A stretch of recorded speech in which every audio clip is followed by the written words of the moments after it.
Hi there, you're listening to Unnatural Selection, the show about newsy type stuff and things. My name is George. My name is Tom. And my name is Adam. And with our powers combined, we are Unnatural Selection. Make sure you visit us at our salubrious home on the web, unnaturalshow.com. It's a podcast that tries to be funny in spite of all of the things that are happening. I think if you keep saying how much we're trying, then eventually we'll get there. I think that's how it works, is you just really emphasize the effort with comedy. I think that's how things become humorous. People respect the effort, you know. It's one of those things where, you know, famously they so. buy in. Yeah, hecklers really enjoy seeing people just trying real hard up there. We had I'm still recovering from a hangover, a 2-day hangover. But we had a comedian that Welcome to your 30s. A big night out ruins your week. Attended our work annual awards night the other night. And look, he did a good job, but it was like a very big space with not that many people in it. So like... The dream, I think, for a performer is a bunch of inebriated corporate people not really listening to their set. But also like the space, like it was a very big venue, and there was like, we were in like one section of it. It just felt, the whole dynamic of like performer audience was off. And so he's just like, he had to keep like doing those jokes where they do the, it's like, yeah, you guys are really excited tonight, aren't you? Like putting it back on the fact that there wasn't a response. Yeah, but you're a great crowd. Great you guys crowd. Are great crowd. What else? Best crowd. What else? So what do you do for work? Oh, fuck, this is a work thing. You all do the same thing. Same place, yeah. So we did a good job, but I felt for it. I was like, this is a tough room. Tough room. Yeah, that's fantastic. I'm performing Madison Square Garden to 10 people. That's kind of what it was like. It was intimate, shall we say. Well, not intimate, the opposite of intimate. But anyway, so I guess, doing this podcast is kind of like that, you know, just like shouting out into the void, just like One Nation. So, speaking of One Nation. Yeah. Actually, One Nation feels like when the void shouts back. Yeah. The One Nation is very much the void, not being allowed to be voided. So there's been some movement with One Nation and the Christian sort of far right trying to lock hands and walk into the sunset. And in June, Barnaby, Joyce and others addressed a large anti-abortion rally in Sydney, where there were some concerning behaviours on display. And it's being sort of reported out and analysed now from The Guardian as to how this is part of a broader strategy that One Nation is obviously trying to undertake to knit the far right and the Christian right into a cohesive voting bloc. Yeah, sounds very much out of the US kind of playbook, right? Straight out of the US playbook. So much of the conservative politics over there is also rooted in Christian, at least they say it's rooted in Christianity. Like, you know, you can go like deep down actual Christian values and be like, no, that doesn't comport at all. You know, Jesus loved everyone. I'm pretty sure Jesus famously loved everyone. Hated the little guy, I'm pretty sure. Yeah. So there's been some concerning developments in this area. I mean, obviously, you know, when we were coming up in our political awareness, there was some, debate around abortion, and I remember the RU 486 abortion pill was like a big thing growing up. So the morning after pill in the 1990s. So I actually have to. I don't believe it's a morning after pill. I believe it's more of a medical abortion, which would be slightly later on in the process as opposed to the morning after pill. But yeah, so similar kind of thing, a drug induced, abortive medication, right? Yeah.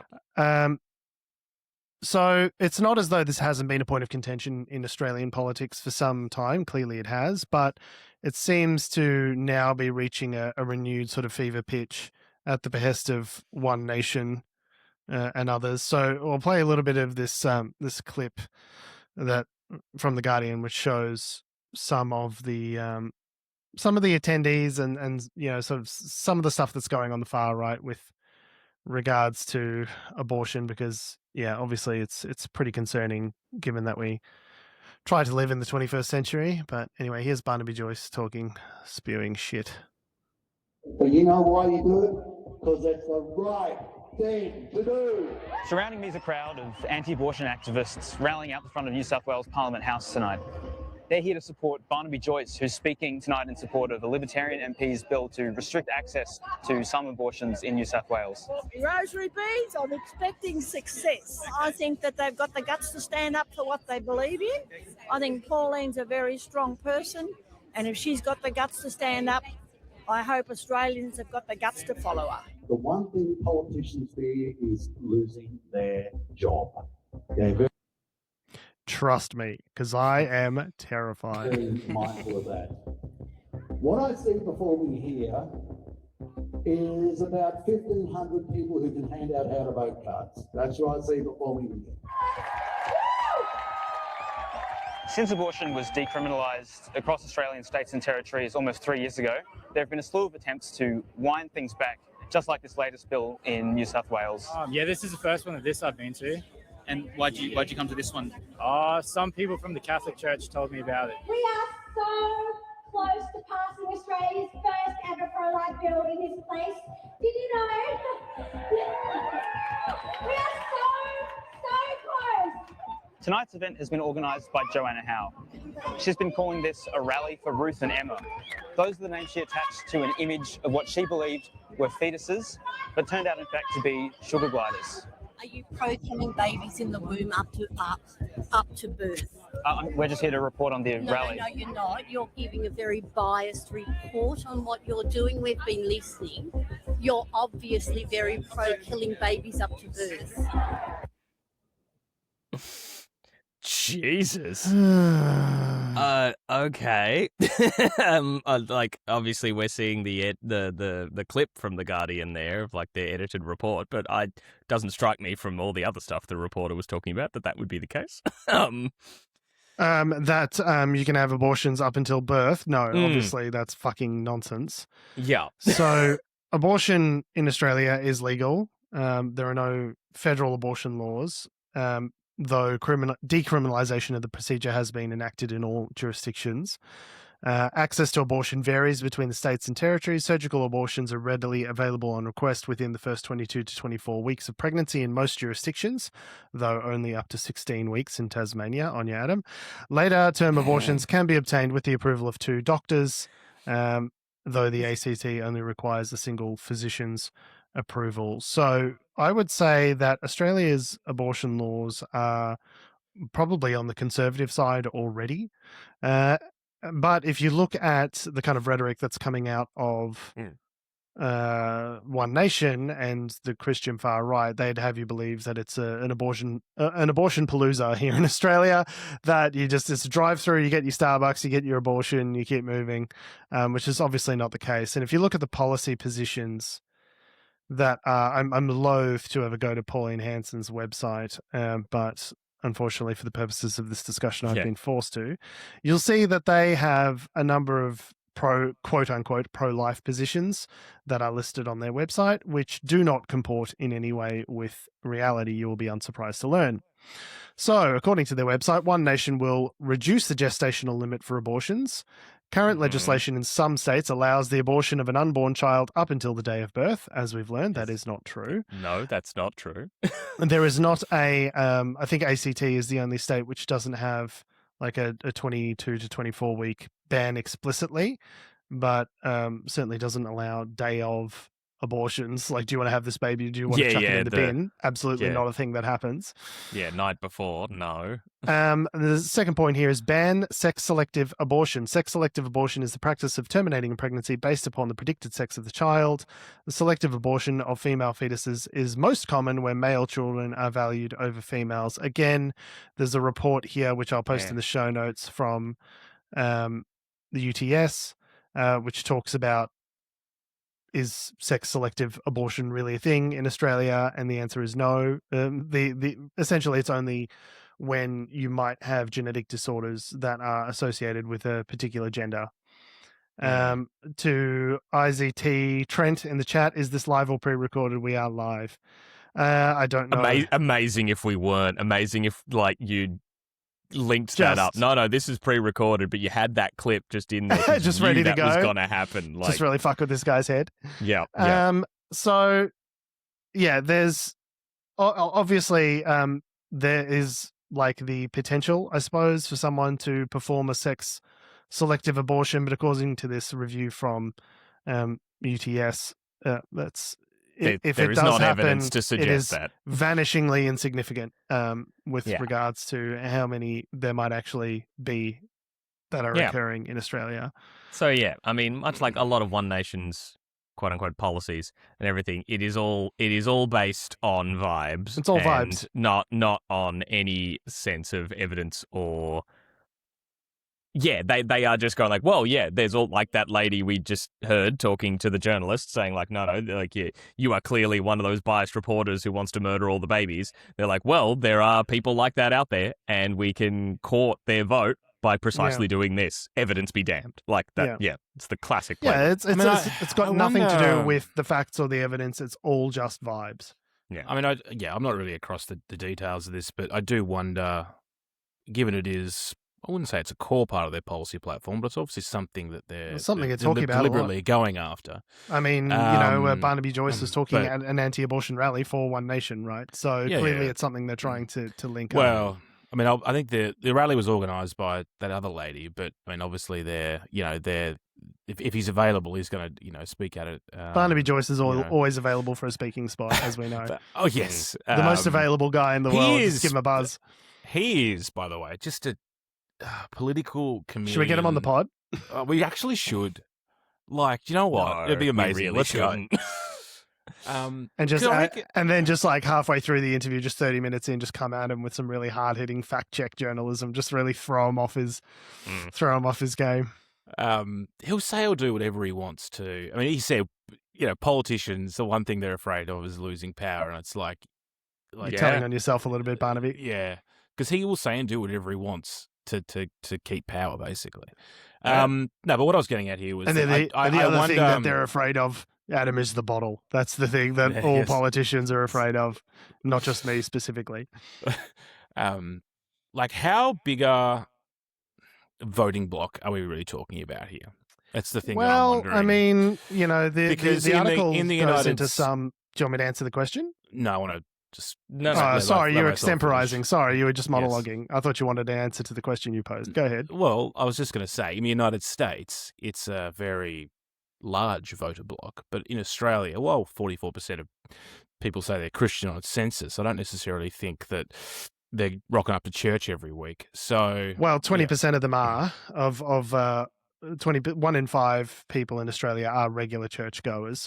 So you are talking about people that do. I don't think it's fair to question how ardent people's faith, beliefs are, but I would say that the majority of the Christian population here in Australia is Anglican and Catholic, right? And these Catholicism obviously can be prone to extremes, but the Anglican Church is typically thought of as a little bit more deferential to, living in the 21st century compared to other denominations, right? It's not like the, Pentecostal kind of, speaking in tongues kind of stuff that you see in the United States, though that is a growing contingent here. Those organizations like Hillsong and those kinds of evangelical kind of, types of worship are growing in popularity. So, it's not nothing, right? No religion is the fastest growing group in the last census from recollection. So I don't think that Australia's religiosity is increasing per se, along with the rest of the Western world. It seems not to be. It seems to be eroding. But I think those that remain are increasingly fervent and ideological in their beliefs. And that is, even if it is 20% of the voting public, that's a significant chunk of people that if you win them over on, sort of single issue, social issues, can become a powerful voting block. You don't need every single person. You just need enough to form a plurality or a majority. I actually think, I actually disagree. I think this will probably backfire on them. I would argue if we're saying that there are more younger people, I mean, that being said, there are a lot of conservative younger people, but if we're saying that guy profiled people, in the video seemed pretty young to me. Yeah. Seemed, I heard about this through the Catholic Church, said the guy in his 20s, right? Yeah. But generally, I would say that if younger people have generally speaking, perhaps a more of a progressive bent, and particularly around, reproductive rights, that kind of thing, then does this actually swing people back away from One Nation on, if it comes down to single issue voting things? Yeah, they might not like dem immigrants, but people aren't going to tell me what to do with my own body, kind of thing, right? Like, I just think that there are. I think it could actually go. While this works in the United States, I don't know if it will work outside of that context. I think, I'm inclined to disagree. I think a lot of this stuff, all of the stuff around anti-abortion, is really just veiled nationalism, right? We want people to have babies, and what kind of babies do we want? We want white babies. We don't want dem immigrant babies, the little brown babies. We want white Australian babies. We need more Australian jokes, and we need more Australian babies, in the words of Matt Canavan. And what this really ties into is this, nationalistic, natalist in both senses of the term, kind of perspective, right? It's all of a piece. And when we talked about like the Why Are We So Polarized, the book by Ezra Klein, Why We're So Polarized, he talks a lot about the great sort. And if you're aligned on abortion issues and pro-fossil fuel and pro-guns and pro-whatever, you're obviously going to be part of the Conservative Party. And if One Nation now represents the vanguard of what is the most conservative thing that you are allowed to be in Australian politics, then I think it's naturally going to capture a large amount of voters are going to get caught up in that dragnet. And along with all the other things that we've discussed before around pessimism around the economy and cost of living and dissatisfaction with the two major parties and the Liberal National Party's ostensible collapse, I think all of these form the basis of a far-right, hyper-conservative shift. Yeah. I mean, it's also what they're going for. They're replicating they've not only are they taking the funding, which is from Gina Reinhardt, but the strategy is all based off an American conservative playbook. And there's obviously going to be regional variations and things like that. Like not everything that works in America is going to work here. Well, like I think the guns rights stuff obviously kind of falls a bit flat here in Australia comparatively to the Americas. But I think there's a lot of things about this playbook that work, and they don't just work in America. They've worked elsewhere as well, right? I just don't know whether or not they'll have time to work it out. But maybe not this election, maybe next election, something like that. But we'll get them next time, says Adam. The other thing that they've been doing is there was a report out in the ABC this week that they're using Facebook bots basically to amplify outreach, and where have we seen that before? Oh yeah, I mean that's look at anything in the UK in the last couple of years as well as the United States. So in Australia, One Nation's message is being amplified by these bots, and what that means is that there'll be a post or something, and there are a lot of fake accounts that basically, or accounts based in Indonesia, basically, is what I read. I thought that area is pretty popular for like bot farm kind of just engagement. Engagement factories. Just commenting, liking, and that sort of boosts it in the algorithm. Amplifying it through bot farms. I mean, we've seen that as a tactic from the far right for many years now. I don't think any of that's surprising. I just want to touch on one or two more points from the Pauline Hanson's policy page, just because they are banana fucking cuckoo for Cocoa Puffs. Medical care for babies born alive during an abortion. Neonatal care must be provided to babies born alive during an abortion, as would be given to any other child born at the same stage of pregnancy and in the same medical condition. Born alive during an abortion seems like an oxymoron to me. I don't think, that's not a sentence I means. think I've ever heard before. No. Anesthetized abortion. Current procedures across Australia only offer the mother anaesthetic when performing a surgical abortion. Not a medical expert, but as far as I'm aware, I don't think it would be physically possible to anesthetize the fetus during an abortive procedure. Restore doctors' rights. Reinstitute a doctor's full right to a full conscientious objection to abortion. Again, I don't think that's really a problem in Australia. If you don't want to perform abortions, then you probably wouldn't be an OB. Ban organ harvesting. Prevent the use of aborted baby organs. Now, without even checking, I'm sure that is absolute fucking nonsense. Yeah, right? I'm pretty sure in all the legal avenues of when an abortion is allowed to take place, the fetus would not have any organs worth harvesting. No, they would Just my completely unqualified guess. But no, These are things that Pauline Hanson has on her pro-life One Nation webpage. These are their positions, right? So I think the more we can communicate this stuff out to people and say, this is what Nation believes in, these are the quote-unquote policies that they believe in, the more we can inform them and let them know that these people are not just Aussie battlers trying to do their best for the Aussie populace, for battling Aussie family, working family battlers. It's like, no, these are extremists. These people believe in things that are obviously immediately provably false, and they are trying to capitalize on your discontent to win power for their own gains. And it's not a grassroots movement. It's being funded by a mining magnate, and AstroTurf. They are standing up. While Pauline Hanson's been in Australian politics for many years, the political movement we're talking about here has grown rapidly over the last 24 months, and that is, it's being stood up. The ship is being built as they're flying it. That doesn't make any sense, but you get the analogy. The ship, the plane. The spaceship. Spaceship. It's a spaceship. And so it's, this concept that we've listened to the Australian people and we've learned to, it's not. Like, it's an imported American playbook with mining, private sector mining money. And if we're going down this list of like, oh, these guys really get it, it's like you're not fucking paying attention. But that is what they're gambling on. That is what they're playing off. There's the fact that people aren't paying attention. And their policy is based on stuff that doesn't exist. Like that's sort of what's crazy is that like not only they trying to put not only is it putting forward just a policy platform.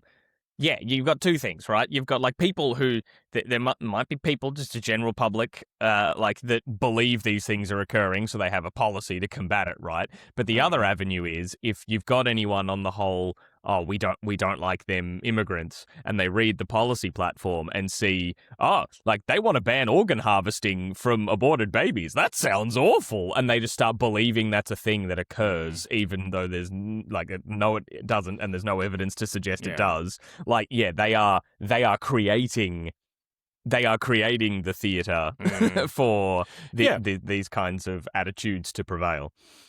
Yeah, it's create your own talking points. The other thing is like some of these. I don't know if all of these positions.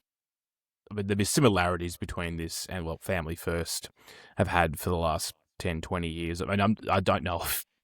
I'd say Family First's policies are probably more well researched than some of these things that are put out there. But like, I guess don't know what leads you to believe that. Well, I just wonder. Thoroughly researched Family First policies. Adam Direen, 2026. I just wonder whether or not they've been around for a while, so they've had to like think about what they're saying. But I mean, I haven't read them recently. But what I'm getting at here is that again. It feels like they're going after the margins. So let's pick up the Family First voters. Let's, as you said, let's push all these former far right, the Sustainable Australia Party, the Family First Party. Let's get all these guys and we'll put them in a room and we'll take their votes. We called an episode or two ago. We called the episode "Conservative Consolidation." I really do think that's what's happening here. They're trying to bring all of these, conservative and far right organizations and perspectives under the one umbrella. And if you do that, I think, unfortunately, you probably do have enough of a voting bloc to form, if not a majority, then at least a substantial plurality of Australian voters. And that in combination with the coalition and or whomever that they decide to team up with might be enough to actually get them over the line. Now, I think it was Erica Betts. Was it Erica Betts? No, it was Dan Tehan this morning. I saw a report from The Guardian saying that the coalition is absolutely not considering joining up with One Nation, which leads me to believe that the coalition absolutely are considering joining up with One Nation. Yeah. Because why would you say it if that was not a thing? He goes, we haven't even thought about it. It's like, well, but why are we talking about it then, Dan? Yeah. Nobody's thought about it. Who said we thought about it? Yeah. Don't tell the papers I thought about it. What we'll get is, if it gets to like a hung election or something, and let's say there's, a couple of seats in it or something, it'll get down to a well-hung election. What was we've come to a different view. Yes, that will be the word. We haven't changed our mind. We've come to a different view. Yeah, no, I just decided that I really wanted to be in power. And it's okay for them to come to a different view when they are deciding to team up with One Nation, but it's not okay for Labor and the Greens, Jim Chalmers to come to a different view on negative gearing. Like no, that's awful. But no, we're allowed to come to a different view when it means courting the hellscape that is conservative Australian and the fact politics. is, it's because the Liberals and the Nationals have a lot more in common with One Nation than they ever would with Labor or the Greens. They hate Labor and the Greens with the fire of 1,000 suns, and they love being in power. And honestly, I think a lot of people in the coalition right now, given its conservative bent and the immolation of the moderate wing of the party, probably believe in quite a few of these things. They just don't say them out loud. So it's not they don't think to say them out loud until they're like, oh, it could keep me in my job. Like, I mean, Barnaby's this is right. good for me to say out loud now? Yeah, okay, sure. Barnaby's right. Like, it's they want to remain in their seat. Right? Yeah. I mean, I'd argue that's been Pauline Hanson's game this entire time, right? Like, whether or not she's been doing this for 30 years, so she probably believes her own hype at this stage. But like, surely for the longest time, it's if I just keep being publicly the pariah that says racist shit, I will get reelected to a job I only have to turn up to like 52% of the time and get like a 6-figure salary. Great. Great. I'll keep my power no matter how much. I'll just keep this because, like, fuck, what am I going to do? Get a regular job? No, I'll just be the country's racist and get paid 6 figures. Surely being a member of parliament can't be that good. Like, that you have to lie and steal and scheme and cheat and fuck over the Australian public to just keep you, like, surely you can't. It must be fucking amazing. It must be so good to be a member of parliament that they're happy to throw all of their principles aside, throw the country under the bus just to keep this fucking job for themselves. From what I've heard, it's I think stressful, it's gotten right? I think it's gotten too far now from her perspective, right? Like, when you're just, I'm the only elected member of this Agri party, and I'm here, and I'll wear a burqa to parliament occasionally, but I still get my 6 figures. Great. But now that it's like, hey, Pauline, like, you might actually, you're a contender for Prime Minister now, so here's all the scrutiny that entails. Now it's going to be a shit ton. Like, it's shit to be the Prime Minister, to be a random backbencher who no one can name.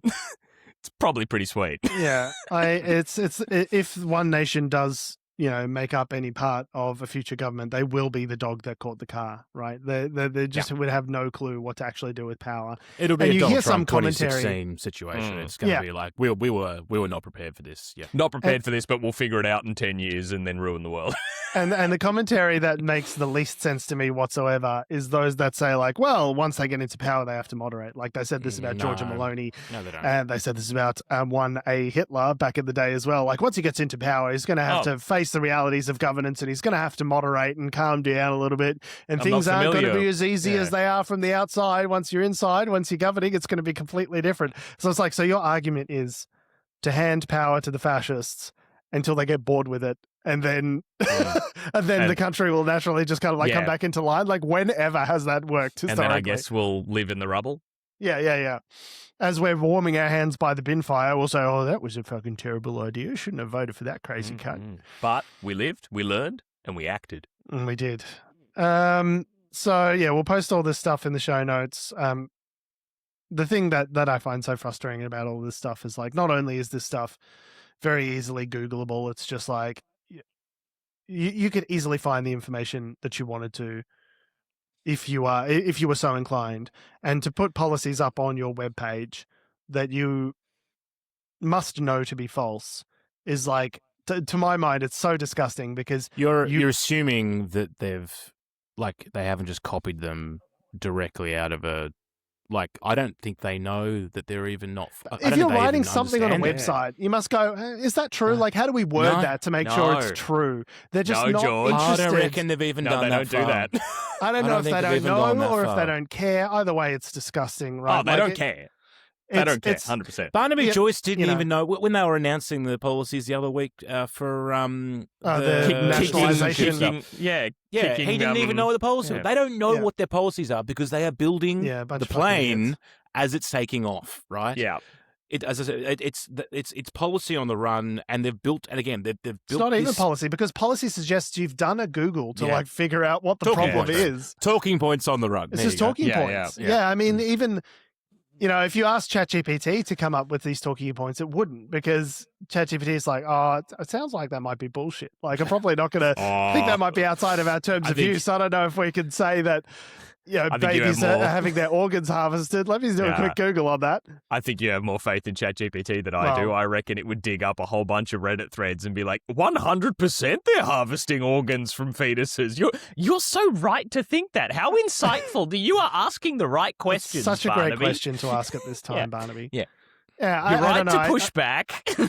It's either they're idiots or they're crooks, and either way, you can't vote for these people. It's just like comically inept. It's like P.T. Barnum became the leader of the country. You know what I mean? Like, it's George, the crazy obvious third hucksters. thing. They are both. Yeah, they are idiots and they're crooks. Yeah.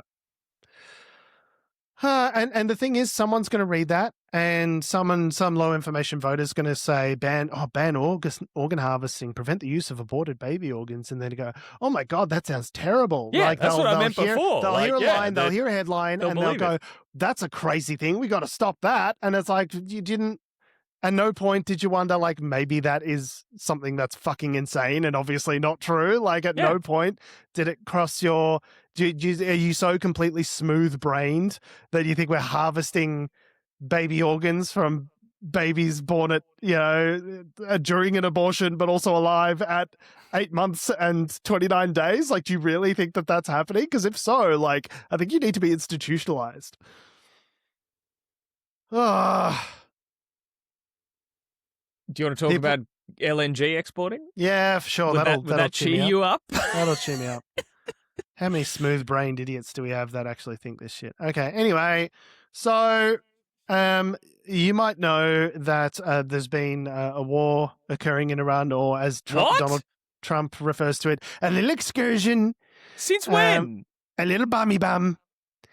He also said he was going to enjoy a threesome with his sons this week. So, but we don't have time. We don't have time. That's true. He did say that.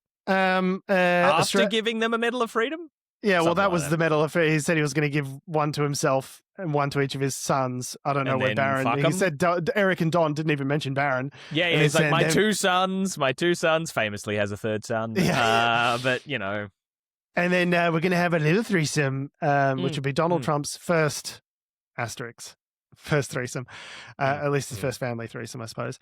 Australia's giant LNG exporters are set to enjoy a $27 billion boost to their revenues due to the Middle East conflict, according to new government estimates. And people like David Pocock, when those figures were generated, sat bolt upright in bed in a cold sweat and said, I have been summoned, and immediately went to the barricade to renew calls for his gas tax that he's been a big proponent of, which I have to say is looking more and more appealing as the world disintegrates more and more. So you may remember that the Albanese government was under pressure earlier this year to announce plans to lift taxes on gas exports because our petroleum resources and rent tax is woeful and insufficient. But the idea obviously had to be shelved as a result of the conflict in Iran and global, gas and and oil shortages, it obviously was not a great idea to announce additional taxes on the oil industry, which was undergoing a shock. Now, since then, they've been recording record profits. The Department of Industry, Science and Resources estimated that Australia's LNG export earnings for the 26-27 year would be, in fact, $67.6 billion, which was $21 billion above what was forecasted last December. The department also upgraded its export earnings estimates for the past financial year by $6 billion and warned extended disruptions could add a further $7 billion to LNG exports in the 2026-2027 year. So you might think, given all these price pressures, given the global spike in demand for the commodities that we export, surely the Australian tax base will benefit substantially from the extra tens of billions of dollars of forecasted revenue. And you may be unsurprised to learn that that is not, in fact, the case. So a preliminary analysis from the weekend, which was a month ago, so before these new, even extra improved revised numbers that the government has put out, says that even though there was expected to be the total revenue was for this financial year of gas exports was expected to reach 63.9 billion. So you'll notice that it's actually less. So it's an extra $4 billion. So the revised estimate says it's an extra $4 billion above that revised estimate, which we got a month ago. The increase in the PRRT is not that substantial. So it's an extra $21 billion. Sorry, an extra $21 billion above what was forecast in terms of revenue. How much extra revenue do you think that equates to for the taxpayer, if you had to guess, without looking? So it's an extra 27. I've already looked. I've got the numbers in front of me. Okay. Turns out you gave us the article before the show. I did, so we but I didn't think you'd actually read it. Okay, okay, I'll pretend I haven't read it. $20. Close. So, $40? A little bit more than that. Not much more $60. though. Slightly more. Okay, all right. So we're going from a petroleum resource rent tax of 1.8 billion for the 26-27 year, and it's shooting all the way up to $55. 1.9 billion. Oh, so it's a $100 million increase in the tax revenue that we're expected to generate out of this. Now, the article here does go on to say that that is going to filter through in future years to increased corporate taxes and other kinds of things. So the actual benefit might be a couple of $1 billion staggered over the next 5 years. But just a couple. You know, considering that we had a $21 billion jump in revenues to get a couple of billion staggered over the next couple of years extra as a result of all of this, it's not a lot. Seems woefully insufficient. And again, has renewed calls that if only we had some sort of mining super profits tax, if only one KRUD had proposed something like that back in the day, which got thoroughly denounced, then we, the Australian public, could have been the beneficiaries of the things that we dig up out of our earth. But sadly, of course, that is not the case because of these long-term agreements and contracts that we've got. Means that we're selling all of these goods over to Japan, for instance, who then on-sells them sometimes. Who then turns it around and arbitrages it, and having done no work whatsoever to obtain the resource other than establish a very sweetheart deal with the Australian government several years ago, turns around and then sells it onto the market at market price and then keeps the difference, otherwise known as arbitrage. So that's cool and fun for us, the Australian people.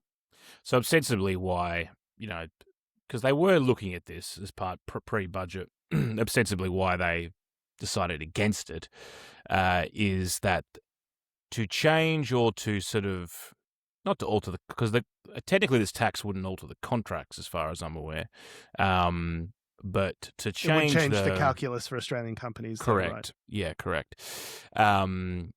Would have put their negotiating power at risk when it came to securing immediate oil supply, which was the main concern. Which they needed to do and which they did, right? So I'd argue, look, I think they did the right thing. Assuming that's true. Like, I haven't actually seen it explicitly said by the government. It's just been sort of talked about They've talked around it, yeah. Yeah.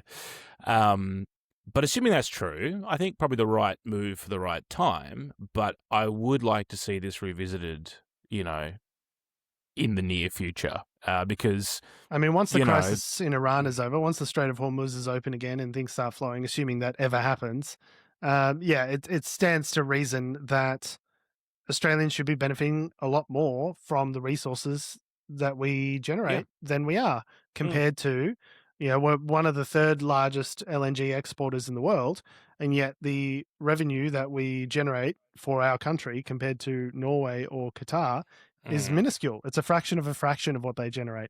Norway funds all of their green investments and social spending and all this sort of stuff out of the sovereign wealth fund that is funded by their oil revenues. So we have a unique position here in Australia in that we're a developed economy that also has an abundance of natural resources that we can capitalize on to make everyone's lives better, and we just choose not to. And it's incredibly frustrating. David Pocock, if he had any hair, he would have lost it a long time ago. He's been stressing about this for a while. The Australian Institute as well are still on this. I don't think this issue will go away. It feels like it's like the genie's out of the bottle a little bit with this one. So I think it's a question of time. I think it's going to be one of these things of like, is this the kind of thing they take to an election? Like, do you know what I mean? Like, is this, do we say no now, put it in the back pocket, and then bring it out in 2 years' time? As we all know, the Australian voting public loves delaying small amounts of incremental progress until the next election. I think that's what everyone's really hungry for is, what do we want? An incremental adjustment to the gas tax. When do we want it? 3 to 5 years from now, staged over the forward estimates. I mean, as an example, I was reading before the show. I didn't put them in notes, but like the gambling, that was the Murphy report that came out gambling like 3 years ago was the report, right? And they have only just put some legislation through, proposed some legislation, which no one's happy with. It has to go to Senate inquiry. Well, that's the Labor way. That's how you're compromising on every single possible point of perspective, is if no one's happy with it. No one's happy with it. I haven't got the details, though. Just like success! Everyone's unhappy. Labor 2026. Yeah, everyone disliked that. I know it's going to an inquiry because, that's the way it goes. But it's 3 years, man. 3 years. And they've just put some legislation through. And now they're like, oh, well, everyone's like, oh, well, you're going too quickly. But like, also, why did it take you so long? So you're going too quickly. It's been 3 years. It's only been 3 years. I know that when that report initially dropped, there was some really heavy lobbying done by the gambling industry to help sort of kick the can down the road and water things down, right? So I'm not surprised at any of that, but we need to do a deep dive probably on exactly what it is they're proposing. I'm not up to date with the latest details. I wasn't ready to crossing the individual bits themselves. It does seem like it fits a pattern of behaviour for Labor in that they have sort of made fairly large promises as to the things that they want to achieve and then are forced to capitulate in the face of corporate or public pushback. So it's not really setting the stage for a resounding populist victory at the next election against one nation. I mean, what are the lobbyists? Like if you're a lobbyist and like maybe for the gambling stuff, right? Like why? Like what are they saying that makes the politicians go, oh yeah, no, we can't. What are they saying? They're saying, I'll stop giving you money, cunt. Do what the fuck I say. Yeah. Donations. Donations. Also, like, do you know how much money you get from pokies being allowed? Yeah, there's massive tax revenues, which is not to be ignored on the state level. Yeah, Yeah, they're like, sure, lives are being ruined, but do you know how much money you're getting? Yeah, it does come at the cost of ruining people's lives, but look at all the pokies revenue that you're getting. You don't want to have to fund your hospitals properly, do you? And also look at all the bright lights and noises. Whee! Ding, ding, ding, ding, ding. Jingle the keys. I went into a gaming area of a pub quite recently. And is this on the night that you're still recovering from? No, it was like 2 or 3 weeks ago. And yeah, it is... I get it, but I also don't get it. Like, it is mind-numbingly boring in there. I don't understand it. Much better to play Battlefield 6. That's definitely less mind-numbing. I had a similar thing, like, we're talking like 2 Christmas parties ago or whatever, that I was like one of, like, as people are tapering off, because, you know, I'm up here in Sydney and pokies are everywhere.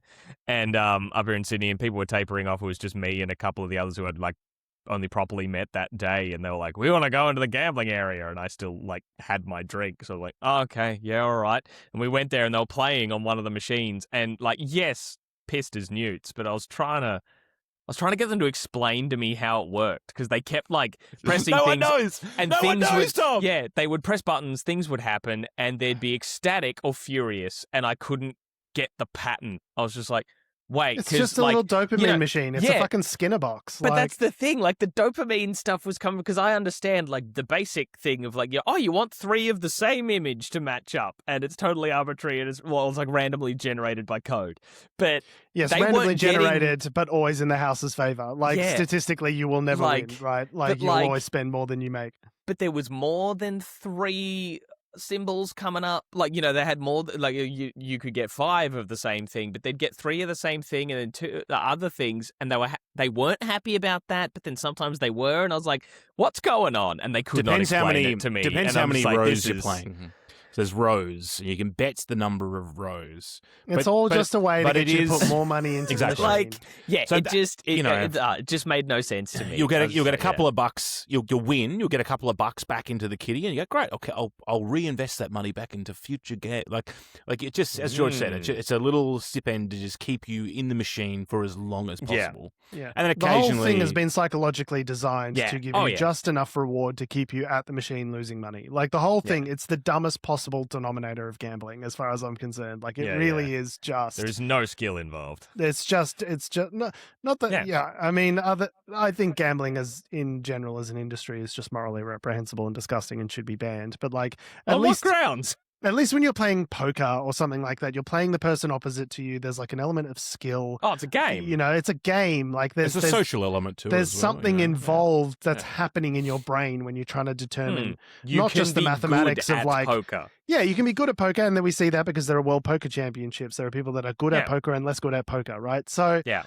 at least I get that from the perspective of a game, and, like, the side effect of that is that money's at stake, right? A poker machine is literally, to my mind, it's the dumbest possible fucking thing that an adult could do with their time. 100%. Like, it's just embarrassing. Yeah, it's crazy, and it's evil. But it's designed to be addictive. They have psychologists that come in and design these things, the lights and the bings and the ping pongs. It's the same reason when you level up in Battlefield 6 that it goes bing, bing, bing.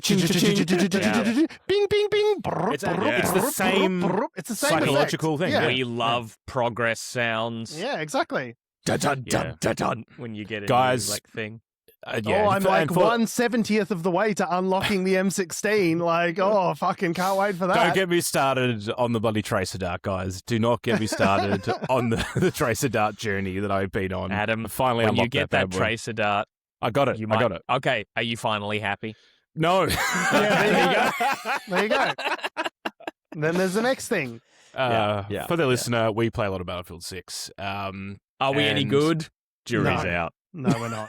Absolutely not. George looked at my thing the other day and he's like, how are you level 100 and whatever it was? Yeah. And he's like, and what do you do? And I was like, like someone who slowly slinks off to the pokies probably at random times. I was like, I just randomly, like, play by myself during the week. Yeah. I guess people have their hobbies. Like, we probably spend more on gaming than other, like, video games and that sort of stuff than other people. But I don't know, pokies, it just seems like so mindless. You see the people at the poker machines, they don't look happy, dude. Like, they look like they're zombies, right? Like, they're just completely locked into this sort of psychological game that is being played on them, and it just seems fucking miserable. I mean, I don't disagree. It ruins people's lives. Like, as we said, people lose their entire life savings and pour it into this. Like, obviously lose your entire life savings by pouring it into SpaceX. Yeah. That's much smarter. But And I mean, we could go on a huge tangent about how, there are video games now designed to do a similar thing, right? Yeah. But, for another time. Anyway, let's turn to the much happier topic of fascism. Tom, the Patriot Front was marching on Washington, D.C. yesterday during the 4th of July celebrations. What can you tell me about that? Well, I'd say today, their time. Yeah, you know, we're ahead in the time zone. But yeah, the 4th of July. So obviously there's been a big build-up to this in the States. You know, the whole algae-infested reflecting pool was meant to be American flag blue for this amazing event of the 4th of July. But it was American money green instead. Ding, ding, ding, ding. It's the 250th anniversary of American independence. The semi-quincentennial. Yep. And I've got a semi just thinking about it. So 250 years, and just as Adam and I were discussing a couple weeks ago that the reflecting pool debacle is just the perfect encapsulation of the Trump presidency. Perfect metaphor. Like just this insanely, like almost too perfect hack metaphor. Not to be outdone, the 250th anniversary had the extra hack metaphor of just 400 Confederate flag waving, like masked neo-Nazis just rocked up into Washington, D.C. to celebrate the 4th of July. What the founding fathers really intended. I don't know if they know. The Confederacy lost. The America that you belong to had a victory over the Confederacy. Like, so, like, they're officially losers. Yes. Like, you know, you can call people losers because you just think how they choose to spend their time is bad and whatever. But no, you're waving the loser flag. Yeah, the loser flag. Yeah, it's like getting up in Germany and waving the flag of the Third Reich around. It's like that you lost. Yeah, you lost, famously so. Yes. So there's the uniform they've seemed to have gone with here, and I'm going to comment on. There's a little bit. I'll get to why I'm commenting on this. They've gone with like sort of military sort of cargo pants, blue sort of either shirts or button-up or polos. Yeah. And then a white caps with sunglasses and a white balaclava covering their entire face or face mask, basically. Which, you know, if you know anything about the weather at the moment in Washington, D.C., it's really fucking hot. They're having a heat wave. I'm just saying, guys, like, do yourselves a favor. Take the masks off. You know, you will feel refreshed and renewed, and we'll all get to see your faces. Yeah, I was going to say for the what are they called, the Patriot Front? You know, all these people who are so proud of what they represent in the country they want to be living in, cowardly hiding behind masks is a choice.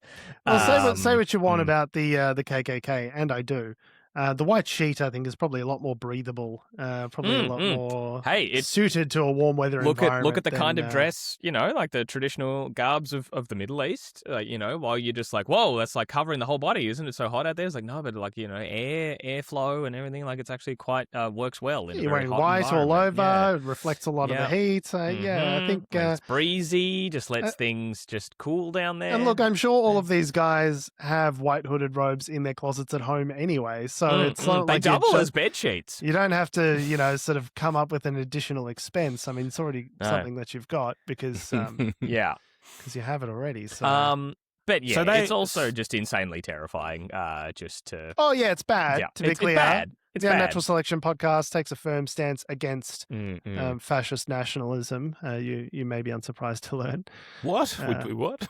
Yeah, no, I think we can agree Adam's on that. like, since when? Adam's like, I don't know if we took a vote on this. I think we need a quorum before we can arrive at official show positions. But we talked about it when you were in the can. So what are they? They rocked up and they marched across sort of Washington, basically, these 400 people? They were marching outside like Union Station. There's a photograph that I think is one for the history books, one for the ages, for like this is from like on the 200, I keep going to say 25th, 250th anniversary of American independence. There's a photo of just all these men on, I believe it's a train, in their white balaclavas, in their hats, all along there, and there's just a black person sitting in the middle, like on their own seat, just looking very uncomfortable. Just one really uncomfortable black lady sat there amongst all the white supremacists. It's, all the white supremacists. Actually, again, perfect encapsulation of the 250 years of American history, is it not? It's almost lazy. Like it's so lazy that like it's just you can't. We don't want you here, they say about the people that they enslaved and brought against their will from Africa and then kept in bondage for a couple hundred years. Yeah. Yeah, that's great work, guys. So, yeah, if you want to know how America's going. Yeah. This is one part of their 250th celebration. Twin Roses in the chat. Welcome, Twin Rotors. You missed the gas talk that we had. You'll have to go back and watch the rest of it. Yes, Twin Rotors very invested in the gas tax, so you'll have to go back and listen to the post-recording. But it's been, I mean, there's been a lead up of like a week and a bit of the various celebrations. Like there's, he redirected 250 funds to his personal 250 trust. I have no idea. Maybe I haven't heard of that, but that would not surprise me if Trump had redirected a bunch of funds. I remember seeing a report that came out last week that said, and this is just based on his public disclosures that he's forced to make as president, that his net wealth had increased by $2.2 billion during the course of the first year of his presidency. So, cool, normal president stuff. Right, but like Hillary Clinton did speeches for banks, and that's like fucking corrupt as fuck, bro. The president built a crypto empire on fucking nonsense and bullshit, and is literally screwing voters, foreign governments, and everyone alike to the tune of billions of dollars. Cool, fine, and normal. I'm a Republican voter, and I'm consistent. Yeah, the 250th celebrations have been kind of wild. Obviously, it's been very hot in the United States, and the Republicans have been saying lots of people have been going to these things, but a lot of the footage that they're airing in Australia shows like empty. There's a lot of Midas touch footage of people snickering, going, "There's fucking nobody," and they're like, "And there's so many fucking people here." And then like the camera swings around, and the whole National Mall is empty. There's like 100 people at the front near where the stage is, and the whole place is empty. But what I was saying before the show is that. What sort of sickens me about this is that it's kind of this, I mean, one, it's a 250th anniversary. Like, do you really need to go as ham as you have? Not really. Just wait for the 300th. I mean, I feel like but Trump won't be president then, Adam. Exactly. Like that's why he loves a celebration. But I just, it's deeply partisan. It's this revisionist, propaganda-based version of American history, which reminds me of some like dystopian hellscape. Is kind of the BioShock games you mentioned before the show. That seems like a pretty good. That's exactly the kind of attitude that those games were sort of satirizing and commenting on was this kind of ridiculous, absurd nationalism, patriotism, revisionist history nonsense, right? How good was, but like the American War for Independence was pretty horrible. Like, a lot of people died. But I mean, I guess that's what they're commemorating. But, it was the birth of a nation, all that kind of stuff. But birth of a nation, unexpected pun that you just made there, yes? Yeah.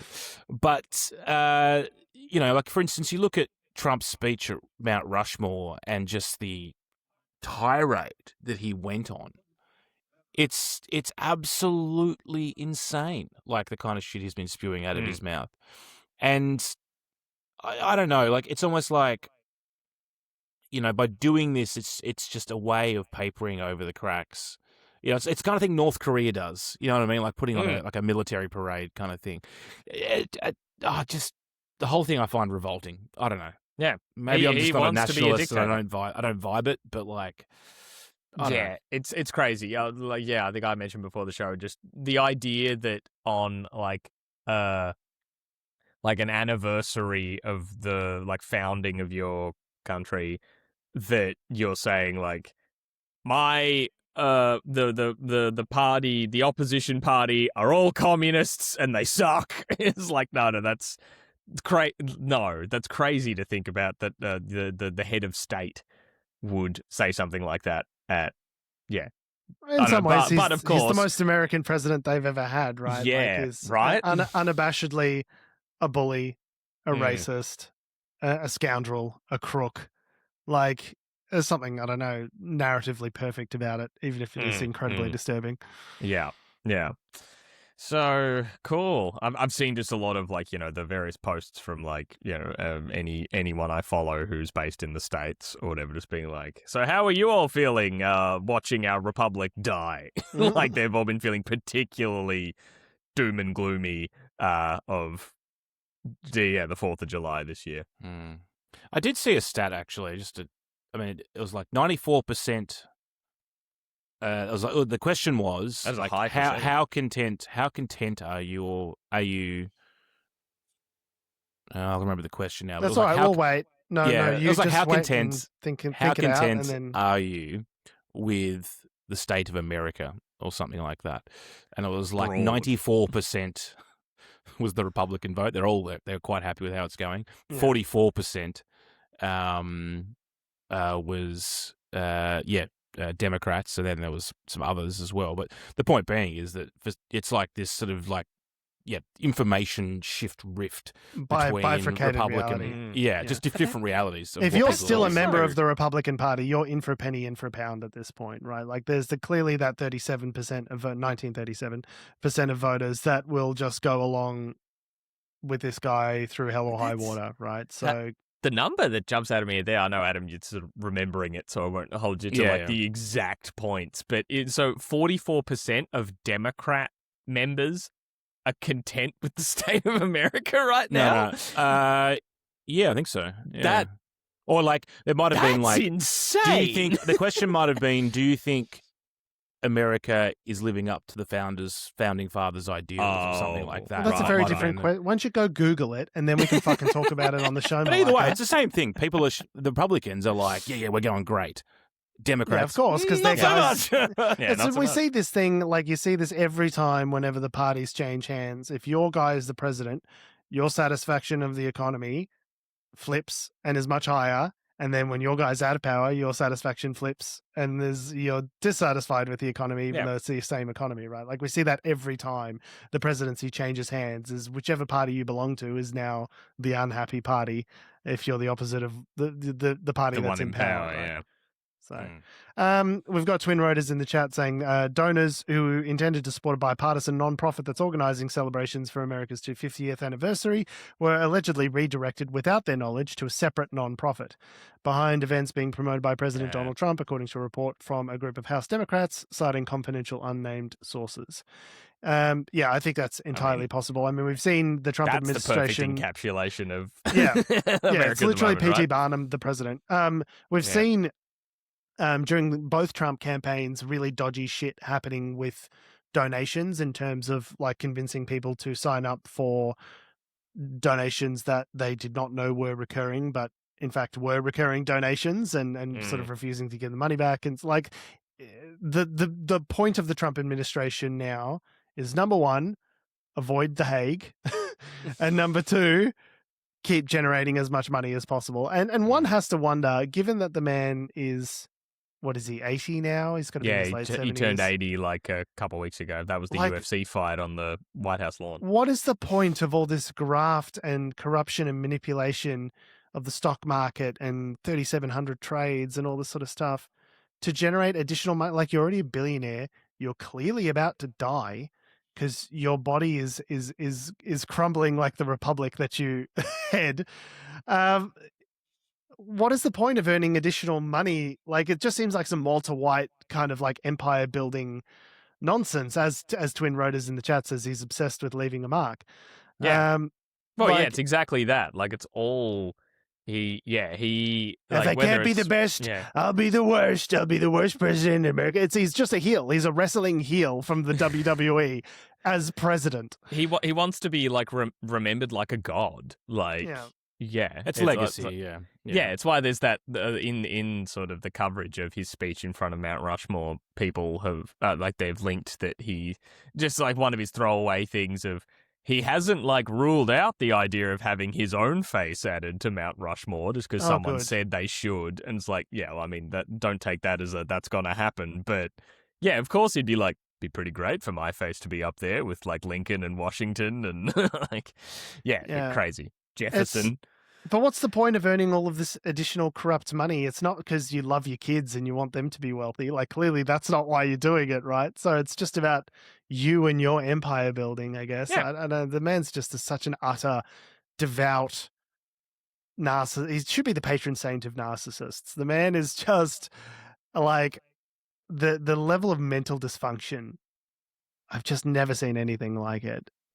It's out of control, and it's Anyway, 2 more years. Yep, we're only halfway through. Yep. If that. Only 2 more years. Sure, third term's coming, boys. They'll find a way. Don't even put that out into the ether. I don't want that. Speaking of making lots of money, PlayStation and Sony have had an announcement. Tom, you have strong feelings on this. What is the announcement, and what are your thoughts? Yeah, right. Let's take a hard pivot. We're going to jump into a whole area that we never really talk about that much. I know people tune out as soon as we start talking about video games, the industry, but stick it's all with about us. ethics This and matters. games journalism, Tom. Stick with us. This matters. So PlayStation dropped a little post on. It's quite short, given how widely impacting it is, on the PlayStation blog. But the TLDR is all in the headline, which is physical disc production ending in January 2028 for new games releasing on PlayStation consoles. Effectively meaning that from January 2028 onwards, you will only be able to get new PlayStation games via the PlayStation Store, access directly via your PlayStation console. So, in an unrelated announcement, George never ever playing a PlayStation game again, also slated to occur at January of 2028. Just... I mean, people have been talking about this, when is this going to happen for ages, right? Like, I mean, PC gaming kind of ditched discs, like, a long time ago. I haven't bought a physical... I think the last physical PC game I bought was actually shockingly recent in 2020. It was Cyberpunk 2027, I believe, because I got a staff discount. Because, yes, full disclosure, I work for a business that sells video games, so obviously not having physical video games in stores. It's just the bias of the liberal media, the biased media coming in and telling us their perspectives, trying to influence us. You're part of the problem, Tom. Can have a bit of that, but also, we sell stuff that isn't video games, but also I'd feel this way regardless. But just, full disclosure there. But... yeah, so this means a lot of things. Mainly that, like, it's been a case for a long time now that we don't own what we buy. Like, even when you've any kind of digital purchase that you've made, you don't actually own what you're buying. It's even though they call it buying and purchasing and owning, it is actually just you are leasing access to the software. Because even though while it is on your respective machine, you can be accessing it and using it, although not always the case if it involves any online capabilities, like if it requires internet access or server usage or anything like that. Well, really, your usage of the software is only tied to as long as those services exist. There was a recent case which kicked off a whole actual commission to the EU about not killing games. It was called the Stop Killing Games movement. Yeah, it's sort of historical preservation is what it's sort of talked about. The game that kicked it off was a game called The Crew, which is like a racing game that has single-player progression in it, but it was also designed to, the main focus was to have a big open world with other players and all that sort of stuff, so it had a big online focus.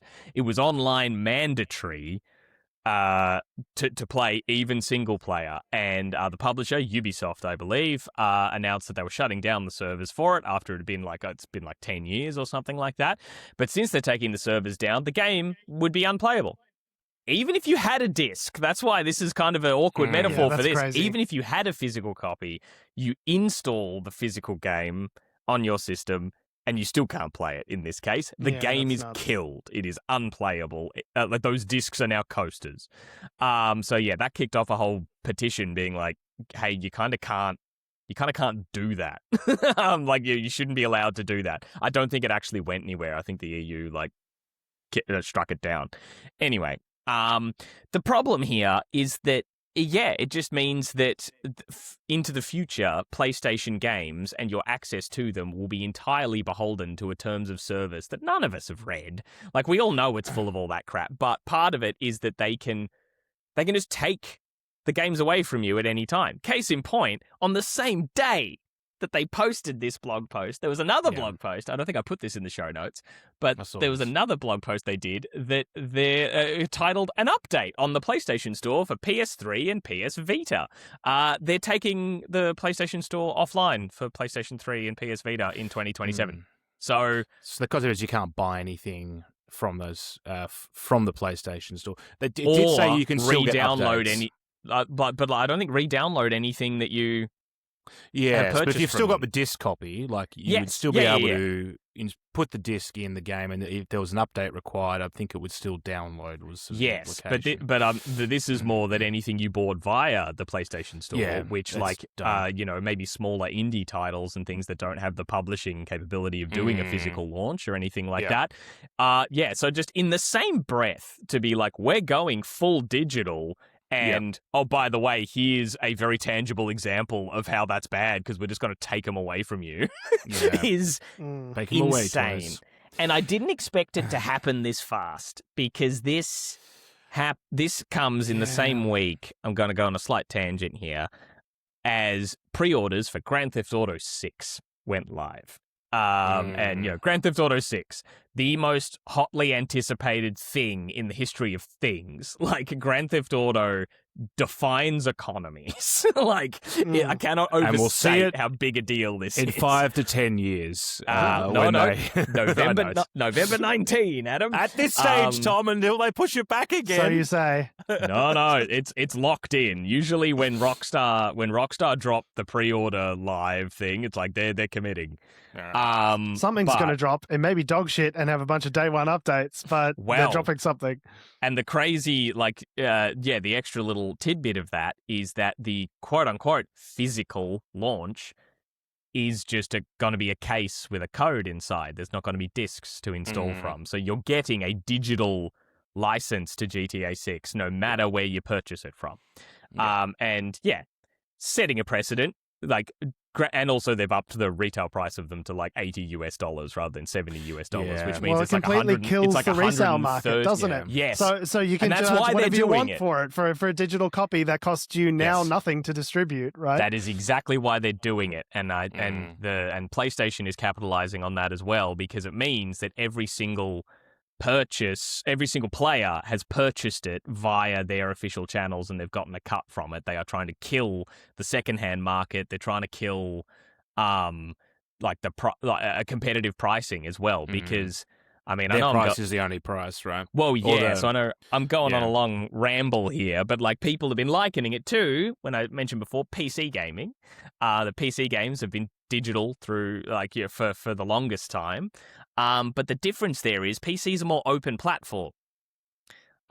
Yes, exactly. You can't only buy from Steam. Yeah, right? Yes, there are games that are sort of exclusive to some of these. You're not going to find Half-Life 2 on another store. That'll be on Steam because the makers of Steam also made the game. But for the vast majority of titles, there is at least other launchers that you can be accessing games from. So they have to be kind of a little bit competitive with each other. But also, Steam's never shown the precedent of taking anything away, even if you've bought it. Yes, there's been things that have been pulled from availability. But for example, I've got a game that I think I've had in my Steam account for 20 years now that I don't think is available for purchase in Australia anymore via Steam, but I can still re-download. But you still have it, yeah.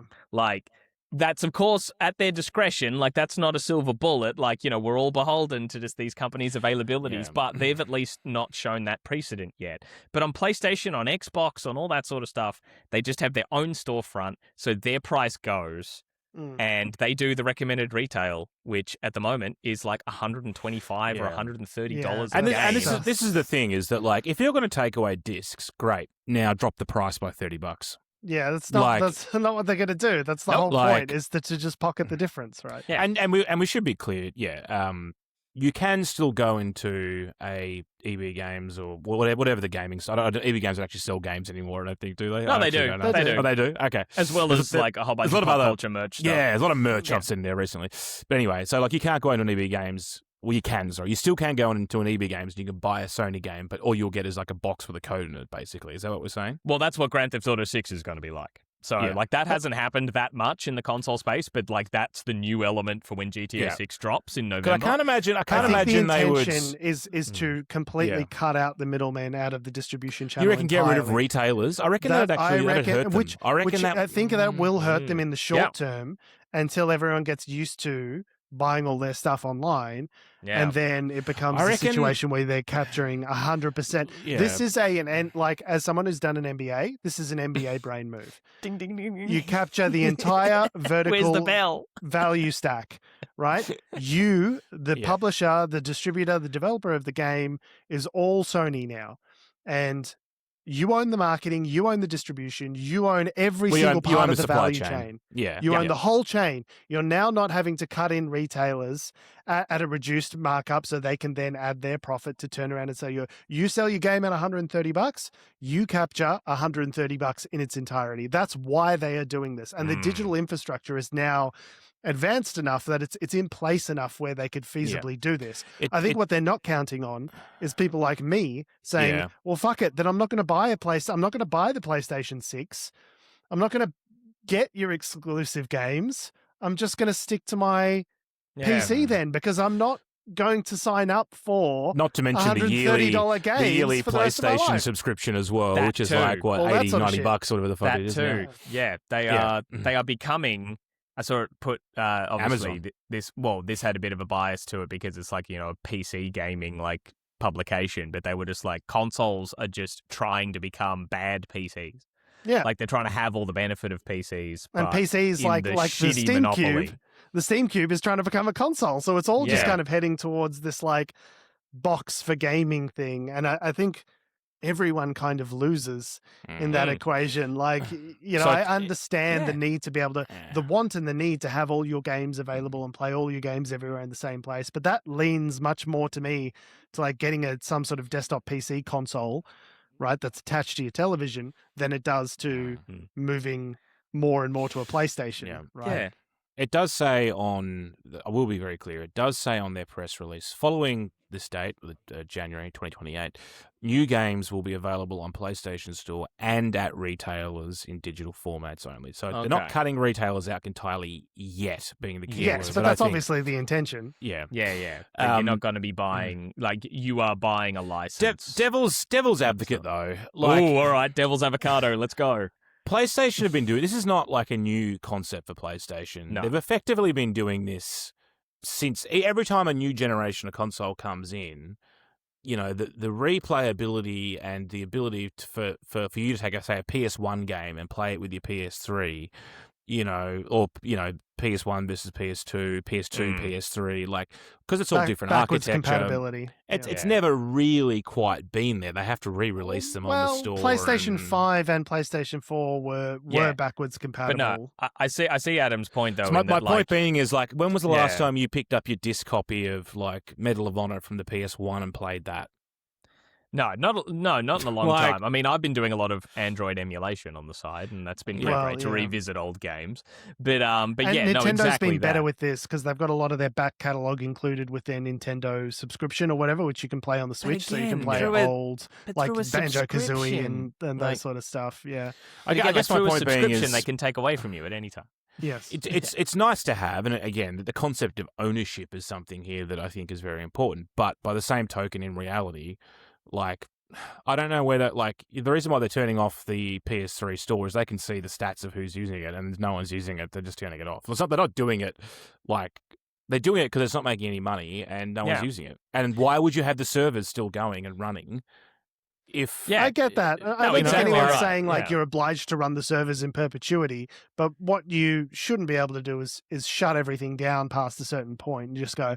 And because these companies are also real dicks about emulation. So there are games that you cannot buy or play on the Nintendo store that if a YouTuber is caught emulating them on an Android device and playing them, that they'll shut the YouTube channel down because, it's infringing on our intellectual property. It's like, well, you can't have it both ways. You can't say, oh, no one wants to play these games, it's not profitable, so we're shutting it down. But also, if you find a way to play them on your own and you're not giving us money, you're fucked, mate. Like, it does seem very counterintuitive, right? Yeah, and it also becomes and I think actually on the whole, like playing your old games and stuff like that. So even with it being PC being a more digital storefront, at least what we've seen so far, like, yes, you have to sometimes dick around the edges to get some things to sort of work, but like I can play a game that released in like 1991 on my and PC it'll play. if Yeah. I want to. Like, you can make it work. Like there's that forwardness of operating systems, and that's the problem that we've had with consoles, right? Like, yeah, you mentioned, Adam, with like, you know, the PlayStation 2 could play the PlayStation 1. That was great. When the PS3 came out, yeah, it could do the PS1, but PS2 involved some tricky hardware, so they Different dropped architecture. it. PlayStation 4, they went,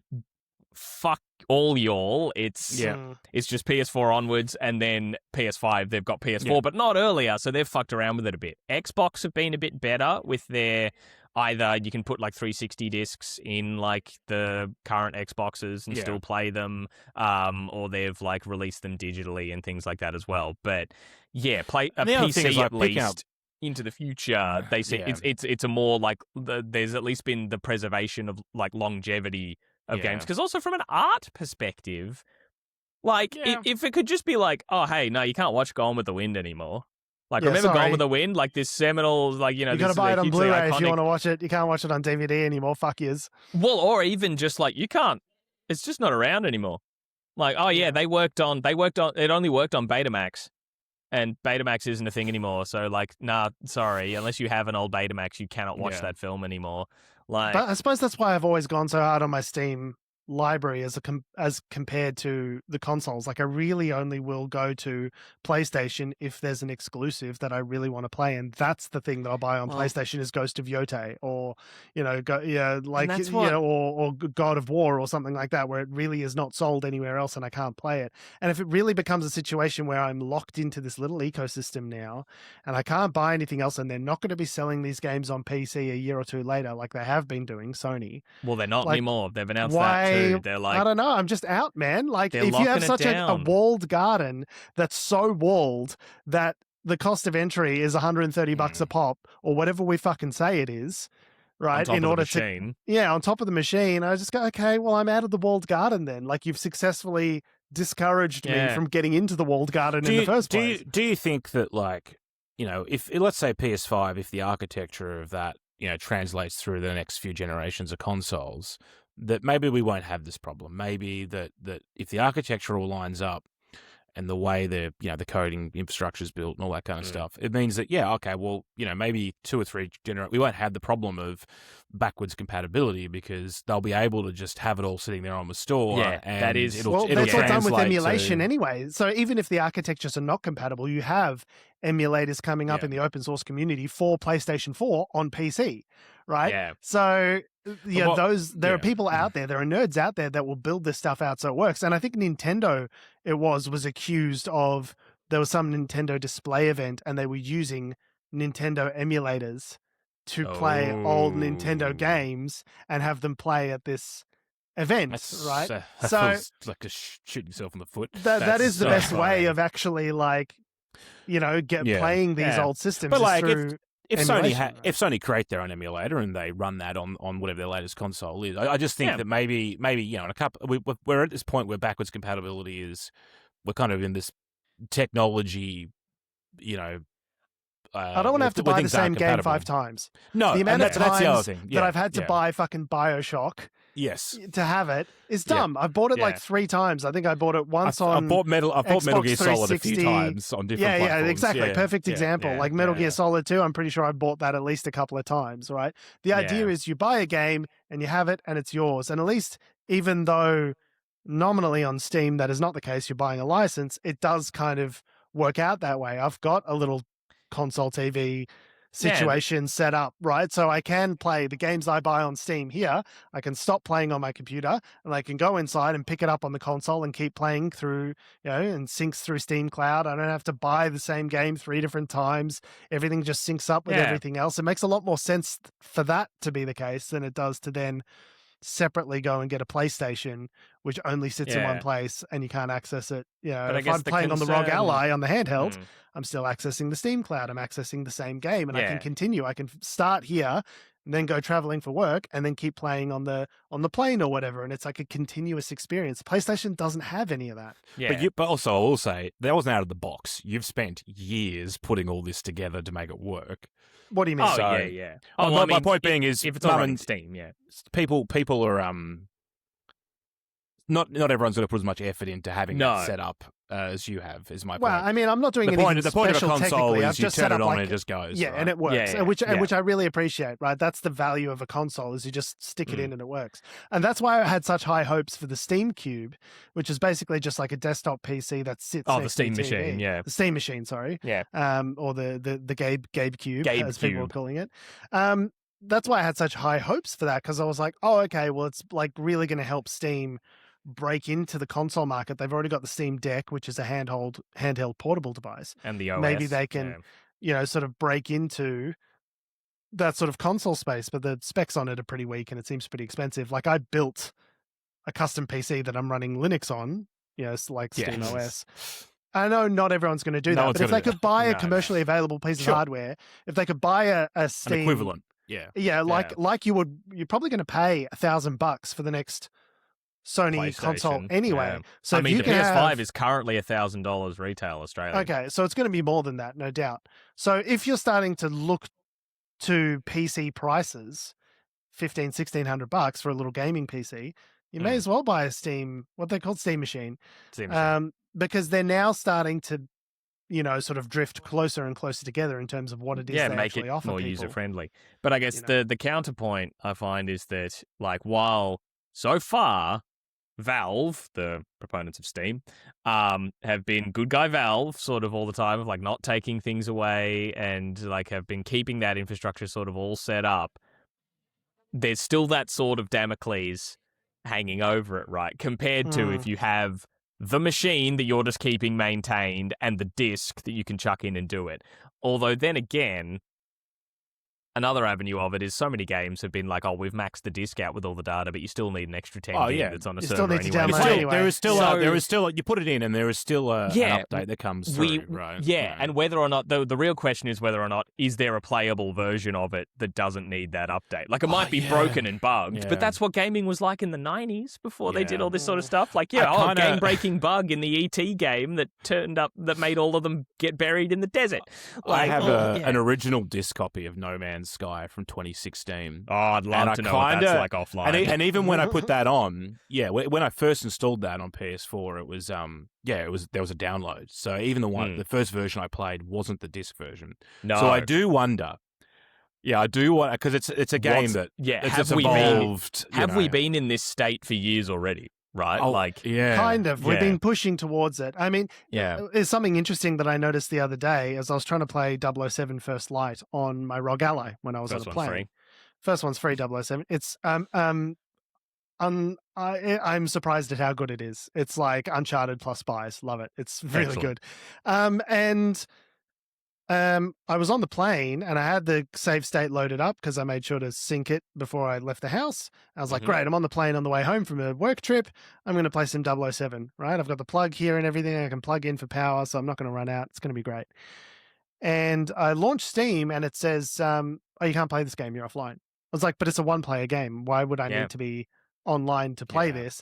I was like, sorry, you need to be online. So I think like a really under-discussed part about all of this is that if you have a situation where physical games are no longer being sold, they're only sold online, the amount of digital surveillance that is likely to now occur is going to increase exponentially, right? You need to have an online connection to get the game in the first place. To validate that it's a legit copy. To validate that it's legit. And you can't go stuff. offline because then you might be copying it and doing weird stuff. So you need to be persistently online. And because you're persistently online, it means we can collect all of this data about how you play, how often you play, what are you in the market for, how much do you play for games. All of this stuff, all of this information was available, but now it is now increasingly available across their entire customer database. For every single player on every single game. And I think we're just, Shoshana Zuboff, who wrote The Age of Surveillance Capitalism, talks about this a lot, but it really is creating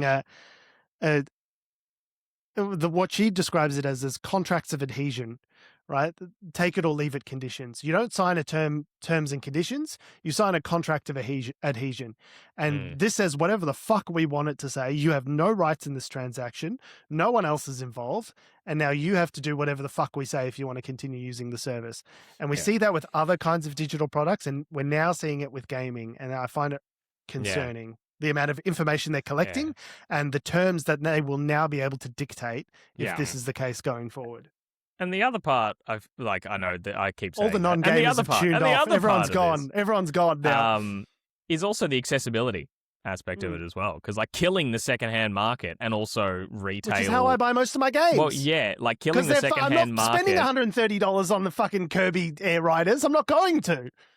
Yeah, killing the secondhand market and then the competitiveness in like retail spaces and all that sort of stuff means that, the games will all be $130 a pop until they say so. Forever. And then, so people who, as Twin Rotors in the chat mentioned, that they buy secondhand games all day long. I often bought like secondhand deals kind of around for like my console games. Also like libraries. Libraries have games that people borrow from, or so many games in my childhood, like when I was a teenager, when you didn't have Zelda. have adult money, some of my favorite games were ones because a mate had it and I borrowed it off him. Yeah. Or you got it secondhand a couple of years after release and you could afford it, right? And then I bought into like God of War is a case of that for me. I love those games. The first one, I borrowed it from a friend and played it, loved it. And then I bought into that series later. So, they got my money as a result of me borrowing a game. And it's so rich that PlayStation capitalized on this, 13 years ago at the launch of the PS4 by being like, how great is it you can lend physical games to each other? Haha, Microsoft going online only. How the turntables. Yeah. Yeah, it really does strike me as the NBA brainification of all of these companies. They're all just trying to become SaaS recurring revenue based companies because number has to go up, right? And what they're never considering, any of them, throughout all of this is what is it like for the customer experience? They really hate us. That's what it feels like. They really think we're idiots and that we deserve what we get and we'll be happy to take it. And we need our gammy gams. And I we'll need my games and I'll pay anything to get it, and they can just abuse us. They really dislike us, I think, as a customer cohort. And that's why you see that phrase proliferating online. If owning something isn't owning something, then stealing it isn't theft, right? Like if the idea is I never own anything, if I'm always renting things and I never own anything, no matter how much I pay, well, that creates a moral permission structure for piracy, right? Yeah. But you wouldn't steal a car. You wouldn't steal a car, unless I could double click the car and get an exact copy of the car and the owner of the car doesn't lose their car, I just also get a car. Well, yeah, then I might, actually. If the car is just a lease that he doesn't own and nobody owns cars, and I just double click a car and now I get a car, I probably would after a short download. After a buffering period. Yeah. Got to download the shaders. You have to be online when you're driving the car. I don't think we've got time for our next article, but we'll talk about it next week because it's an evergreen one, or it might develop potentially. For all the music theatre nerds. For all the music theatre nerds out there. We placated the gamers. Yeah. Next week, theatre nerds. We'll talk about theatre, and you guys can all fall asleep. On that note, we have been, we are, and we always will be Unnatural Selection. Make sure you visit us at our salubrious home on the web, unnaturalshow.com. Make sure you follow us on all the bullshit social medias that have, do, or ever will exist at our handle at Unnatural Show. That's Facebook, Twitter, YouTube, Instagram, and motherflipping TikTok. Make sure you follow me on Instagram and TikTok at Jorge Tsipos. You can follow me on Threads at Tom.Heath. And you can follow me down to see whether or not do I sell? What do I do with my PS3 now? I don't know what to do. Do I sell my PS3? Do I just keep it in a box somewhere and hold it forever? You keep it. You hold it close around the bin fire. Right. When the world the controllers barely work now, so I don't know. The controllers are the most valuable part, as I learned from selling my PS4 recently. So you either sell it immediately when the next generation of thing comes out, or you wait 20, 30 years and then it becomes retro and then shoots up in price again, and then sell it. So you either have to warehouse it for the next 20, 30 years or get rid of it. George, I had to break it to you. The PS3 is considered retro. It's already retro? Well, it came out 20 years ago. Oh, fuck me dead. I'm old. Okay. Thanks for listening, guys. Love your faces. We'll see you next week. Fuck. Thanks for that, Tom. Jesus Christ.